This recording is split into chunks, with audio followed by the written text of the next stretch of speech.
Psalm 34:17. The righteous cry out, and the Lord hears them and delivers them from all their trouble. So get into the story right here. David was running away from Saul because Saul was trying to murder him. And Saul was a hater, basically. And he was trying to kill David because he was jealous of all the attention that David was getting after he had killed Goliath. So David was scared of being killed. And he was so scared, he ended up running into Goliath's neighborhood. The neighborhood of the Philistines, right? So imagine being that scared that you run into the neighborhood of the person you just killed. Like, you're not paying attention at all. So people started to recognize David, and it was like, hey, that's David. So David started acting crazy so he can get up out of there. He started drooling on himself and scratching the doors just to survive, right? So mind you, this is right after he kills Goliath. So he's at the height of his life right now in his neighborhood, right? And now he's in their neighborhood and he's in survival mode. He's acting strange for a piece of change, basically, and he's embarrassing himself because he's so desperate to get out of there and he needs to make it through the day. Many of us are just like David.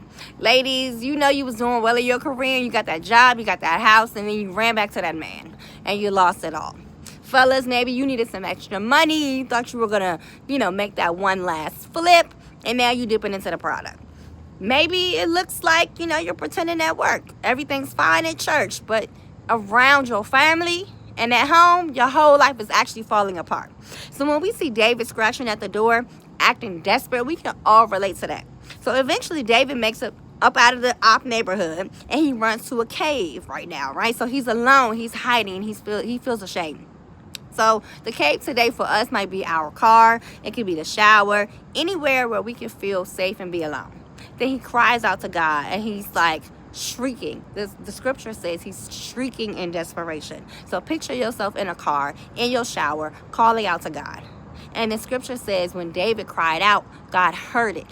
He leaned in, he listened, and he responded. So the righteous cry out, and the Lord hears them, delivers them from all their troubles. So here's what I want you to understand and take away from this video today. God is not waiting for you to have it all together before he starts listening. He's not requiring a perfect prayer with the right words and the right posture. David was drooling in a cave by himself on enemy territory, looking crazy.